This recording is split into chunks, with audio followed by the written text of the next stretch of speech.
Marvel के fans हो जाएं तैयार, क्योंकि आज की वीडियो में बताने जा रहा हूं मार्वल का फेज 3 का रिकैप। अगर पहला और दूसरा फेज जानना चाहते हैं तो डिस्क्रिप्शन में उनके लिंक्स हैं, वो भी ज़रूर देखिएगा। तो चलिए आज की वीडियो स्टार्ट करते हैं। मार्वल फेज 3 की जो पहली मूवी थी वो कैप्टन अमेरिका सिविल वॉर थी। अब सिविल वॉर के अंदर सोकोविया कोड्स का जिक्र किया जाता है, जिसके अंदर गवर्नमेंट ये चाहती है कि जो एवेंजर्स हैं वो उनके अकॉर्डिंग काम करें। अब यहाँ पे टोनी स्टार्क गवर्नमेंट की ये बात मान लेते हैं, लेकिन स्टीव रॉजर्स जो हैं वो इस बात का इनकार कर देते हैं और यहाँ से स्टार्ट होती है सिविल वॉर। दो टीम्स बन जाती हैं। पहली टीम होती है कैप्टन अमेरिका की और दूसरी टीम आयरन मैन की। इनकी फाइट होती है। इस फाइट के अंदर दो नए हीरो इंट्रोड्यूस किए गए। पहला वकांडा से ब्लैक पैंथर और दूसरा न्यूयॉर्क से स्पाइडरमैन। ये मूवी थी Captain America Civil War phase 3 की पहली मूवी। इस फेज की दूसरी मूवी थी डॉक्टर स्ट्रेंज। इसके अंदर दिखाया गया है डॉक्टर स्टीवन स्ट्रेंज जो कि बड़े रईस होते हैं और एक न्यूरो सर्जन होते हैं, लेकिन एक कार हादसे के अंदर उनका सारा बॉडी और स्पेशली उनके हाथ बहुत ज़्यादा डैमेज होते हैं, जो कि अब उनके कांस्टेंट नहीं रह सकते। हर टाइम उनके हाथ हिलते रहते हैं। तो वो अपना इलाज करवाने के लिए जाते हैं कामादाज। वहाँ पे उनको मिलती हैं गुरु माँ, जो कि उनको रियलिटी ऑफ लाइफ और मैजिक के बारे में बताती हैं और उनकी ट्रेनिंग शुरू होती है। और फिर इनको मिलता है टाइम स्टोन। गुरु माँ मर जाती है और उसके बाद इस मूवी का सबसे बड़ा विलन आता है डोरमामू, लेकिन डॉक्टर स्ट्रेंज टाइम स्टोन की मदद से उसको रोकने में कामयाब हो जाते हैं। इस फेज की तीसरी मूवी है गार्डियन ऑफ द गैलेक्सी 2। अब ये स्टार्ट होती है जहाँ पर रॉकेट एक बैटरी सोविनियर से चुरा लेता है और वो उनके पीछे लग जाते हैं।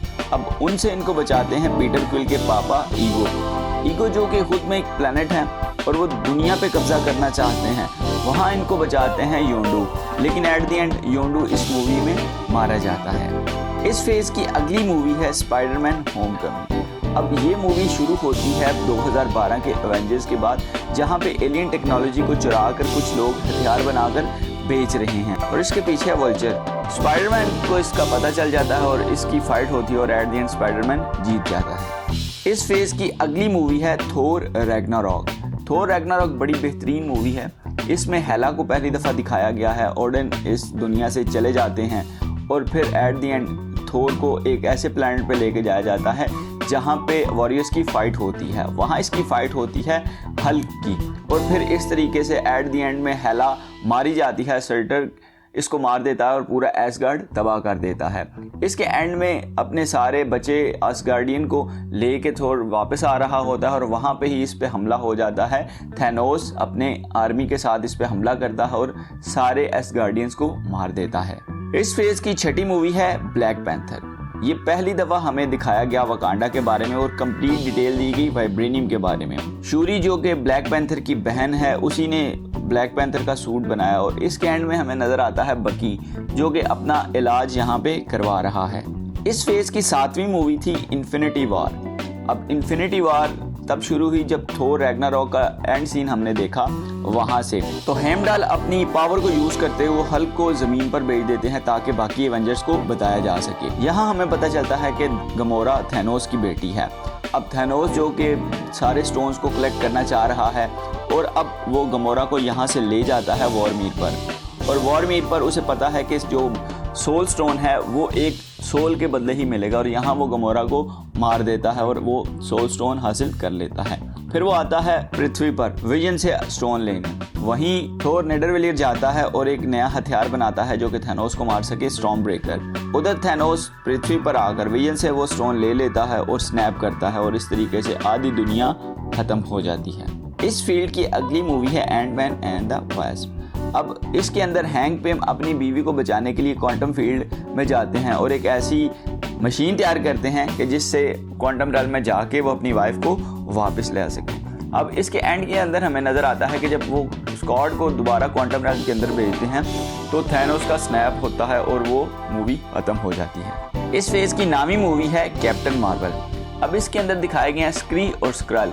इसमें कैप्टन मार्वल को पता चलता है कि स्क्रल के साथ बुरा हो रहा है तो फिर वो इनकी मदद करती है। इस फेज की 10वीं मूवी है एवेंजर्स एंड गेम।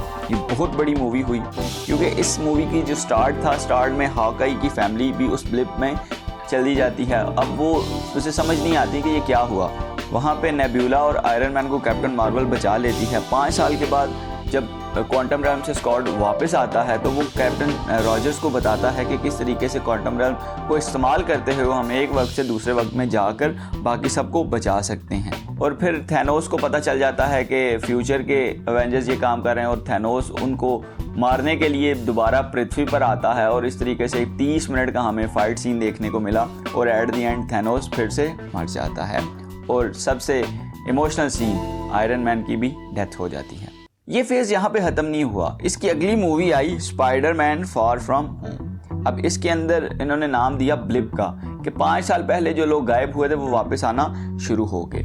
अब यहाँ पे पीटर का एक ट्रिप जाता है जहाँ पे इसको मिस्टीरियो मिलता है और निक फ्यूरी इसको एक प्रोग्राम देते हैं जो कि आयरन मैन का होता है एडिट। अब ये एक चश्मा होता है, इसकी मदद से वो सारा कुछ कंट्रोल कर सकता है। ये था हल्का सा रिकैप फेज 3 का। बड़ी मेहनत से ये वीडियो बनाई है भाई, सब्सक्राइब ज़रूर करिएगा और कमेंट्स में ये भी बताइएगा कि आगे किसका मज़ीद रिकैप बनाया जाए। तो अब मिलेंगे अपनी अगली वीडियो में, तब तक के लिए बाय बाय।